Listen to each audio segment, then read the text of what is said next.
तारीख की शाम के 6 बजे के आसपास की ये घटना है, जब मैं सुशील आनंद शुक्ला जी से बात करने गई तो उन्होंने मुझसे बदतमीजी करनी शुरू करी, मुझे गंदी गंदी गालियां देनी शुरू करी। उनके ऐसा इशारा करने पे दरवाज़ा अंदर से बंद कर लिया। मैं बहुत ज़ोर ज़ोर से चिल्ला रही थी, मेरे हाथ में फ़ोन था, मैं बार बार कहती रही कि मुझे बाहर जाने दीजिए, लेकिन लगातार मुझसे बदसलूकी करी जा रही थी। लोकसभा चुनाव की ऊहापोह के बीच बीते दिन राधिका खेड़ा के इस्तीफे से जहां कांग्रेस को तगड़ा झटका लगा, तो वहीं अब पार्टी छोड़ने के बाद राधिका खेड़ा सनसनीखेज खुलासे करके कांग्रेस की चिंता और बढ़ा रही हैं। राधिका खेड़ा ने आरोप लगाते हुए कहा कि छत्तीसगढ़ कांग्रेस के एक नेता सुशील आनंद शुक्ला ने अपने 2 साथियों के साथ रायपुर के पार्टी ऑफिस में उनके साथ अभद्रता करने की कोशिश की, लेकिन आरोपी नेताओं के ऊपर कोई कार्रवाई नहीं की गई। यहाँ तक कि राहुल गांधी, प्रियंका गांधी, मल्लिकार्जुन खड़गे और जयराम रमेश तक सबको इस आपत्तिजनक घटना के बारे में बताया गया, लेकिन आरोपी नेताओं पर कोई कार्रवाई नहीं हुई। वहीं उन्होंने राम मंदिर को लेकर कांग्रेस के रवैये पर भी खुलकर अपनी बात रखी। मैं हमेशा से सुनती आ रही थी कि भारतीय राष्ट्रीय कांग्रेस राम विरोधी है, भारतीय राष्ट्रीय कांग्रेस हिंदू विरोधी है, सनातन विरोधी है, लेकिन मैं कभी इस बात पे विश्वास नहीं करती थी। लगातार 22 साल मैं इस पार्टी में रही और हमेशा से पार्टी के बाहर भी अंदर भी हमेशा से ये सुनने को मिलता था, पर मैं कभी विश्वास नहीं करती थी। और हम कांग्रेस के सबसे बड़े नेता, आज तक के सबसे बड़े नेता महात्मा गांधी जी की तो हर सभा की शुरुआत ही रघुपति राघव राजाराम से होती थी, तो हम कभी सोच ही नहीं सकते थे और मैं मानती ही नहीं थी जब भी कोई चीज़ सामने आती थी।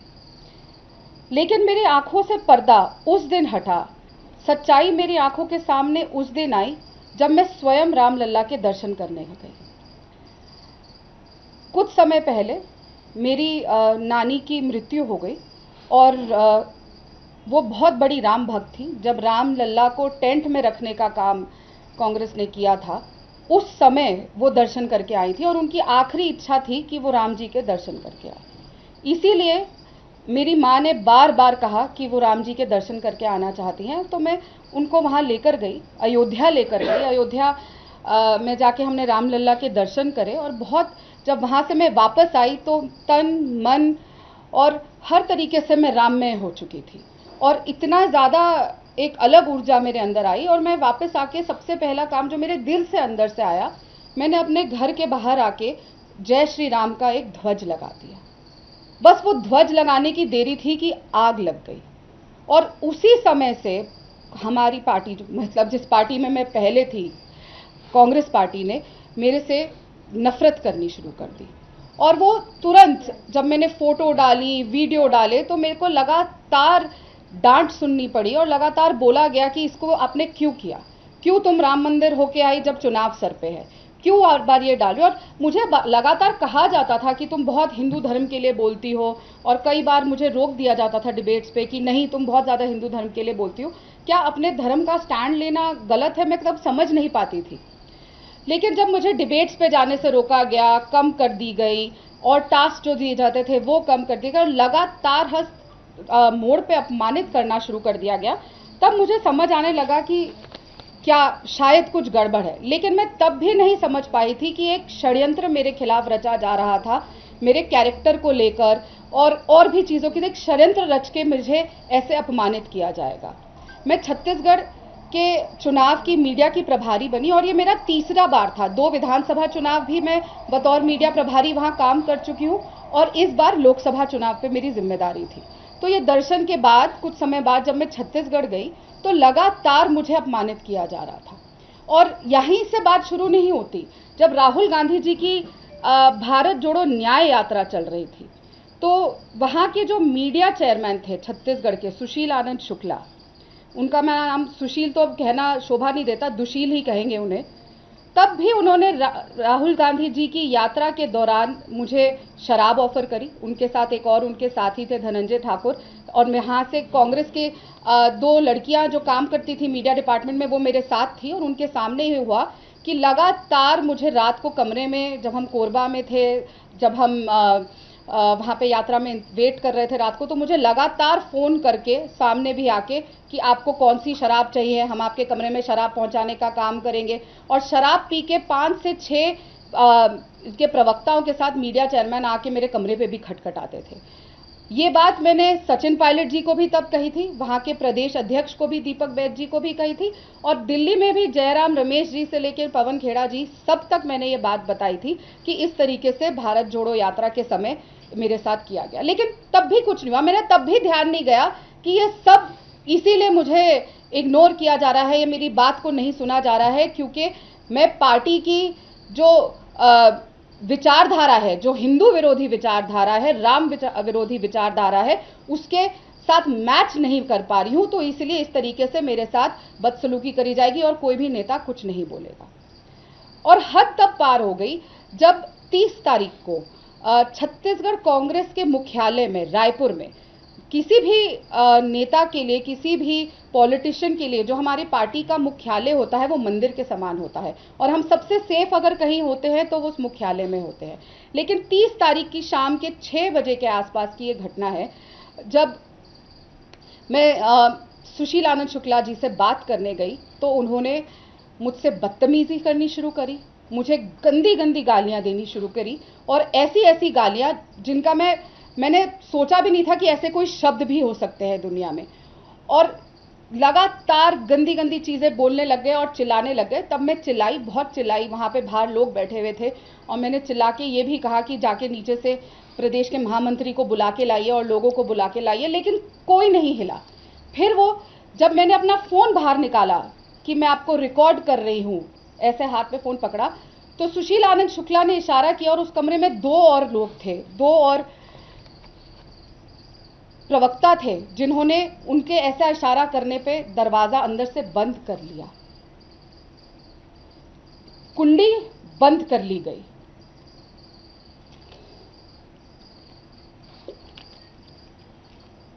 करीबन 1 मिनट तक कमरा अंदर से बंद रहा और मुझे गंदी गंदी गालियां दी गई। तीनों उठ के मेरी तरफ आए। मैं अभी भी जब उस घटना के बारे में सोचती हूँ तो मेरे रोंगटे खड़े हो जाते हैं। मैं चीखती रही, चिल्लाती रही, बाहर भी लोग थे, लेकिन किसी ने दरवाज़ा खोलने की कोशिश नहीं करी, और जो बाकी के 2 आदमी थे उन्होंने दरवाजे के आगे आके खड़े हो गए और मुझे दरवाज़ा नहीं खोलने दिया। मैं बहुत ज़ोर ज़ोर से चिल्ला रही थी, मेरे हाथ में फ़ोन था, मैं बार बार कहती रही कि मुझे बाहर जाने दीजिए, लेकिन लगातार मुझसे बदसलूकी करी जा रही थी। बहुत मुश्किल से मैं वहाँ पे धक्का देके, और उस समय सिर्फ एक ही चीज़ मेरे ध्यान में आई, मैंने आंख भंग करके चिल्लाते समय सिर्फ कृष्ण जी का ध्यान किया कि वो मुझे यहाँ से बचा के लेकर जाए, क्योंकि जहाँ पे हम सबने अपने आप को एक महिला सबसे सुरक्षित महसूस करती है कि वो हमारा मंदिर है, वहाँ पे मुझे अंदर 3 आदमियों ने बंद कर लिया। बहुत मुश्किल से धक्का देके मैं वो दरवाज़ा खोल के चिल्लाती हुई, चीखती हुई कांग्रेस ऑफिस में सीढ़ियों से जो लोग वहाँ पे गए उन्होंने देखा कि वो 1st फ्लोर पर ऑफिस है। मैं नीचे भागती हुई गई, चिल्लाती हुई, सीधा प्रदेश के महामंत्री, जनरल सेक्रेटरी और प्रभारी ऑर्गेनाइजेशन के कमरे में गई, चीखती चिल्लाती बिलबिलाती, और मैं सिर्फ इतना कहती रही, बताती रही कि मेरे साथ क्या हुआ है। लेकिन जो प्रदेश के महामंत्री भी थे वो जूते उतार के बैठे रहे, कोई नहीं खड़ा हुआ, किसी ने उस आदमी को नहीं बुलाया, किसी ने नहीं पूछा क्या हुआ, और एक तमाशा वहाँ बनता रहा। मेरी घड़ी 154 पे मेरा BPM चला गया, और घड़ी ऐसे फट कर रही थी, लग रहा था कि घड़ी ही फट जाएगी। मेरे हाथ पैर ठंडे पड़ गए। मैं वो सोचती भी हूँ तो मेरे रोंगटे खड़े हो जाते हैं जो मेरे साथ उस पल हुआ।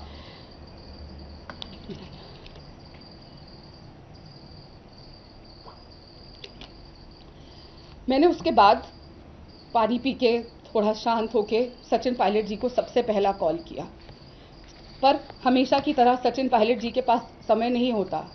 अगर आपको वहाँ पे किसी से बात करनी है, प्रभारी जी हैं वो, लेकिन वो बात नहीं करते, सिर्फ उनके पीए बात करते हैं। पार्टी में प्रभारी का काम भी उनके पीए करते हैं।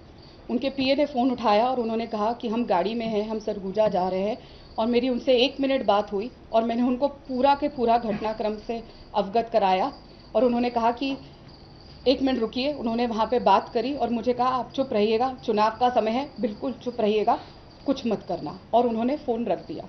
मैंने फिर फ़ोन लगाया कि मेरी सर से बात करा दीजिए, लेकिन कहा अभी व्यस्त है, हम गाड़ी में सरगुजा जा रहे हैं। गाड़ी में पीछे सीट पे बैठा हुआ आदमी, अगर एक महिला अपनी खुद की पार्टी की एआईसीसी ऑफिस बेरर के साथ इतनी बड़ी घटना हो रही है और वो बात नहीं कर पाया। दूसरा कॉल मैंने भूपेश बघेल जी को किया, उन्होंने फ़ोन कॉल नहीं उठाया। तीसरा कॉल मैंने पवन खेड़ा जी को किया, वो शायद किसी सभा में थे, उन्होंने भी फ़ोन नहीं उठाया। चौथा कॉल मैंने जयराम रमेश जी को किया, उन्होंने भी फ़ोन नहीं उठाया। उसका अगला कॉल मैंने पूर्व मुख्यमंत्री भूपेश बघेल जी के रहे सलाहकार विनोद वर्मा जी को किया।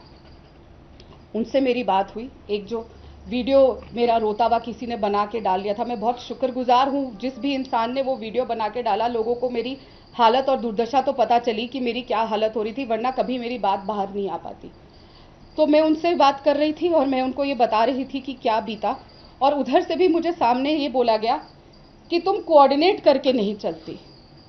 क्या अगर मैं कोऑर्डिनेट करके नहीं चलती तो इसकी सज़ा ये होगी कि 3 आदमी बदसलूकी करके मुझे अंदर कमरे में बंद कर लेंगे, वो भी हमारे मंदिर के अंदर। तब भी मैं रोती रही, चिल्लाती रही, मैं ये कहती रही कि सर कुछ कीजिए, मैं सुरक्षित महसूस नहीं कर रही, कोई एक्शन लीजिए, लेकिन किसी ने नहीं सुनी। उसके बाद मेरी पवन खेड़ा जी से बात हुई, उनको मैंने पूरा वाक्य बताया, तब भी मुझे डांट पड़ी कि नहीं, तुम जो कर रही हो गलत है, अपनी आवाज़ उठा रही हो वो गलत है। उसके बाद भूपेश बघेल जी ने मुझे कॉल बैक किया, मेरी उनसे 3.5 मिनट बात हुई। मैंने उनको पूरा घटनाक्रम बताया और ये कहा कि आप मेरे परिवार को जानते हैं, आप मेरे चुनाव प्रचार में आए हैं, आप हमें हर साल बेटी बना के तीजापोरा के लिए छत्तीसगढ़ बुलाते हैं, मैं छत्तीसगढ़ की बेटी हूँ, और आप ही के आदमी, आप ही के बनाए हुए सुशील आनंद शुक्ला जो आपके साथ काम करते हैं, उन्होंने ऐसे बदतमीजी करी। पूरी बात सुन के सामने से जब मैंने उन्हें कहा कि मुझे इतनी पीड़ा हो रही है, इतना घबरा गई हूँ, मैं अस्पताल से वापस आ रही थी उस समय, तो मैं सोच रही हूँ कि मैं राजनीति ही छोड़ दूँ, तो भूपेश बघेल जी ने सामने से मुझे कहा नहीं, तुम छत्तीसगढ़ छोड़ दो। जब ये सामने से कहा गया कि छत्तीसगढ़ छोड़ दो, तब मुझे चीज़ें सामने से समझ आनी शुरू हुई कि किस तरीके से एक षड्यंत्र के तहत ये सब मेरे साथ किया गया। उसके बाद 6 दिन मैंने इंतज़ार किया। 6 दिन में लगातार राहुल गांधी जी, प्रियंका गांधी जी, जयराम रमेश जी, राहुल गांधी जी और प्रियंका गांधी जी के जो पीए पार्टी चलाते हैं, अलंकार सवाई जी, कौशल विद्यार्थी जी, संदीप सिंह जी, सबको लगातार कॉल करती रही, मैसेज किए, चिट्ठियां लिखी, खड़गे जी के ऑफिस में भेजा, पर कहीं से कोई जवाब नहीं आया, कहीं से कोई मदद नहीं आई।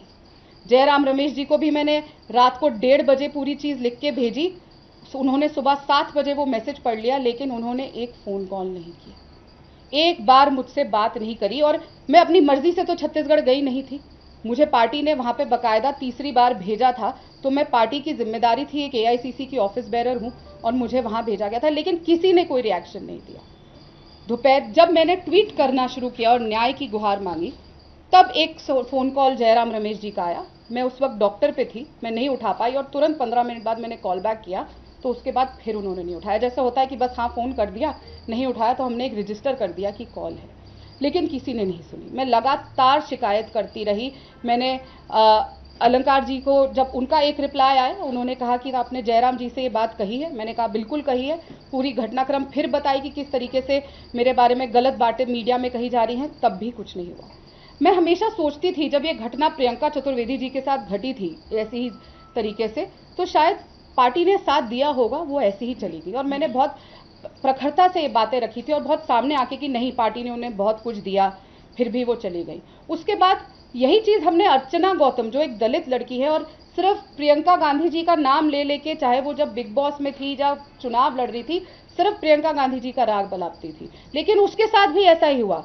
भारतीय राष्ट्रीय कांग्रेस के राष्ट्रीय मुख्यालय एआईसीसी 24 अकबर रोड में गुंडों को भेजकर उसको पीटा गया था, और तब भी उसने कहा था कि ऊपर के इशारे से मेरे साथ ऐसा हुआ था, लेकिन मैंने तब भी यकीन नहीं किया था, मैं तब भी नहीं मानती थी कि मेरी पार्टी ऐसा कर सकती है। फिर जब अंकिता दत्ता ने कंप्लेंट करी वीवी श्रीनिवास के खिलाफ, तो कंप्लेंट करने का नतीजा ये हुआ कि उसको पार्टी से निकाल दिया गया। लेकिन वीवी श्रीनिवास, जिस दिन मेरे साथ ये घटना हुई और जब अगले दिन प्रेस कॉन्फ्रेंस हो रही थी, वीवी श्रीनिवास बैठ के सरगुजा में प्रेस कॉन्फ्रेंस सचिन पायलट के साथ कर रहे थे, और वही आदमी जिसने मुझे कमरे में बंद किया था, वो पवन खेड़ा के साथ प्रेस कॉन्फ्रेंस बैठ के रायपुर में कर रहे थे। ये तरीका था हमारी पार्टी का हर चीज को हैंडल करने। यही नहीं, राधिका खेड़ा ने आगे कहा कि वो 3 साल से लगातार प्रियंका गांधी और राहुल गांधी से समय मांग रही थी। उनका ऑफिस हमेशा इधर उधर भेज देता था। न्याय यात्रा के दौरान भी राहुल गांधी किसी से नहीं मिले थे। वो आते थे और अपनी यात्रा में 5 मिनट हाथ हिलाते थे और जाकर बैठ जाते थे। वो कार्यकर्ताओं से नहीं मिलते थे। जी, मैं 3 साल से लगातार प्रियंका गांधी जी और राहुल गांधी जी से समय मांग रही हूँ, लेकिन उनको ऑफिस हमेशा कभी एक के पास भेज देता है, कभी दूसरे के पास भेज देता है। एक से समय मांगेंगे तो बोलेंगे दूसरा समय देगा। लगातार न्याय यात्रा के दौरान भी मैं छत्तीसगढ़ की मीडिया देख रही थी। न्याय यात्रा के दौरान तब भी न्याय यात्रा की भी मैं इंचार्ज थी वहां की मीडिया की, तब भी राहुल गांधी जी किसी से नहीं मिले। वो आते थे अपने यात्रा में 5 मिनट हाथ हिलाते थे, जाके अपने अंदर ट्रेलर में बैठ जाते थे, कार्यकर्ता से भी नहीं मिलते थे। लगातार मैं वहां पे बोलती रही कि हमें 5 मिनट मुलाकात करा दीजिए, वो किसी से नहीं मिलते थे। उनको सिर्फ न्याय यात्रा कहने के लिए करनी थी, पता नहीं किसकी न्याय थी। वो ज्यादा तो मुझे लग रहा है कि उनको ट्रैवल ब्लॉगर बनने का शौक है और वो ट्रैवल ब्लॉगिंग कर रहे थे वहां आके और किसी से बात नहीं कर रहे थे। तब भी मैंने ये मैटर उठाया था, मैंने तब भी उनके ओएसडी दोनों को, पीएस को ये बात बताई थी कि ऐसा हो रहा है आपकी यात्रा में। सोचिए, न्याय की बात कर रहे हैं पूरे देश को करने को और उन्हीं के पार्टी ऑफिस बेरर के साथ वहां पे अन्याय हो रहा था, तब भी नहीं सुनवाई, क्योंकि राहुल जी बिजी थे। उनको अपने ट्रेलर में बैठ के पता नहीं क्या देखना था अपने सोशल मीडिया पे। प्रियंका गांधी कहती है लड़कियों लड़ सकती हैं और आप कह रही हैं घटना के 2 दिन बाद वो छत्तीसगढ़ भी पहुंची थी, तो क्या आपने मिलने की कोशिश की थी? बिल्कुल बिल्कुल, मैंने लगातार उनके ऑफिस से संपर्क बनाने की कोशिश करी। जैसा मैंने कहा, वो किसी से नहीं मिलती। लड़की हूं, लड़ रही हूं, सामने एग्जाम्पल है, पर उन्होंने ये नहीं बताया था कि लड़की हूं, लड़ सकती नहीं। लड़की हो तो पिटोगी। कांग्रेस का यही नारा है। लगातार अपने नेताओं को बदसलूकी करी जाती है। प्रियंका चतुर्वेदी के साथ हुई, जैसे मैंने कहा, अर्चना गौतम को तो खुद पीटा गया कांग्रेस कार्यालय में, मुझे कांग्रेस कार्यालय में बंद कर दिया गया। ये कोई बाहर की घटना नहीं है। जब कांग्रेस कार्यालय में, नेशनल कार्यालय में और स्टेट के कार्यालय में अगर ऐसी चीज हो रही है तो बहुत चिंतन का विषय है। जो लोग बात करते हैं महिला के न्याय की, जो लोग बात करते हैं मणिपुर की, कर्नाटक की, वो खुद अपने घर में लड़कियों को पीट रहे हैं और कमरे के अंदर बंद कर रहे हैं। और क्यों 3 आदमियों ने मुझे कमरे के अंदर बंद किया, ये भी बहुत चिंतन का विषय है। जी, आप राम मंदिर गई इसीलिए विरोध हुआ, आप लगातार ये कह रही हैं? जी बिल्कुल, ये सारा सिलसिला तब से शुरू हुआ, क्योंकि मैं सामने आके मैं इस बात से खुश हुई कि हम राम मंदिर जाने का, ये पीढ़ियों से हम इंतजार कर रहे थे कि कब राम मंदिर मिलेगा, कब राम लल्ला के दर्शन करने जाएंगे। और वो पार्टी जिसकी शुरुआत हर सभा की रघुपति राघव राजा राम से होती थी, मैं कभी जीवन में नहीं सोच सकती थी कि वो राम जी की इतनी दुश्मन निकलेगी और उनको इतना कष्ट होगा कि कोई राम लल्ला की उपासना करेगा, तो और उसका ऐसी सजा मुझे मिलेगी, मैंने कभी नहीं सोचा था। आज भी मेरे रोंगटे खड़े होते हैं सोच के कि जब मुझे उस कमरे में बंद किया गया। और प्रियंका गांधी जी की चुप्पी आज तक मुझे तकलीफ दे रही है। राहुल गांधी जी की चुप्पी, मल्लिकार्जुन खड़गे जी की चुप्पी, जयराम रमेश जी का मुझ पे चिल्लाना, मेरे पास शब्द नहीं है। एक आखिरी सवाल, आप कह रही हैं लगातार आप हिंदू धर्म को लेकर बात करती थी, एक पार्टी बीजेपी जो इस धर्म को बढ़ाती है, राम मंदिर बनवाया, तो क्या आप उसकी तरफ रुख करेंगी? क्योंकि जो आप कह रही हैं, जो विचारधारा, देखिए, मैंने किसी विचारधारा, देखिए, क्या अपने धर्म के बारे में बोलना या अपने किसी आराध्य की पूजा करना कोई पार्टी की विचारधारा है? मेरा संविधान मुझे ये हक देता है कि मैं किसी भी धर्म को फॉलो करूं, कहीं पे भी जाऊं, कहीं पे भी पूजा करूं, तो इसमें कहीं पार्टी कहां से आ जाती है? लेकिन जब एक पार्टी इस बात का विरोध करने लग जाए, जो स्वयं को सेक्युलर पार्टी बताती है, जो स्वयं को संविधान का रक्षक बताती है, और वही संविधान के खिलाफ करने का काम करे, अपने आप को बाबा साहेब अंबेडकर जी की पार्टी बताती है और खुद ही संविधान के खिलाफ काम कर रही है और लगातार देश भर में चिल्लाते हुए कह रही है कि हम संविधान को बचा रहे हैं। अरे संविधान तो आप अपने पार्टी में ही नहीं लागू कर रहे। महिला के साथ उत्पीड़न पे आप चुप है, राम मंदिर पे हम जाते हैं तो हमें तड़पाया जाता है, तो ये कौन सा संविधान वो फॉलो कर रहे हैं? असल तौर पे तो संविधान की विरोधी कांग्रेस पार्टी है, महिला के विरोधी कांग्रेस पार्टी है। हर चीज न्याय पत्र कागज से लेके धरातल पर आज तक वो नहीं उतरा है। और मैं फिर बोलती हूं, मैं सवाल पूछती हूं राहुल गांधी जी से, मैं सवाल करती हूं प्रियंका गांधी जी से, मैं सवाल करती हूं खड़गे जी से, मैं सवाल, खैर वो क्या बोलेंगे, वो तो सिर्फ उनके पपेट है। मैं सवाल करती हूं जयराम रमेश से, जिस तीव्रता से, जिस जोर जोर से उन्होंने मुझ पे चिल्लाया था कि तुम ये क्या कर रही हो, आज मुझे बताए कि इस बेटी को कब न्याय दिया जाएगा। बीजेपी में रहकर काम करेंगी अब फिर? मैं कोई भी पार्टी ज्वाइन नहीं कर रही, अभी न्याय की लड़ाई है, मैं न्याय की लड़ाई लड़ रही हूं। जैसा मैंने कहा, 22 साल में न्याय की आवाज बन के काम करती आई, और जब आज मेरे साथ अन्याय हुआ और मैं चुप बैठ जाऊं, क्योंकि संविधान के विरोधी लोग, राम जी के विरोधी लोग और आरक्षण के विरोधी लोग आज मेरी आवाज दबाना चाह रहे हैं, कांग्रेस पार्टी। बहरहाल अब देखना होगा कि कांग्रेस को अलविदा कहने के बाद अब पार्टी को लेकर राधिका खेड़ा के इन गंभीर आरोपों पर कांग्रेस की तरफ से क्या प्रतिक्रिया सामने आती है। ब्यूरो रिपोर्ट, इंडिया पब्लिक खबर। बहरहाल इस खबर पर आपकी क्या राय है, कमेंट सेक्शन में लिखकर जरूर बताएं। देश और दुनिया की बाकी खबरों के लिए सब्सक्राइब करें इंडिया पब्लिक खबर के यूट्यूब चैनल को और बेल आइकन दबाएं ताकि चैनल से जुड़ी सारी लेटेस्ट अपडेट्स आप तक वक्त से पहुंच पाएं।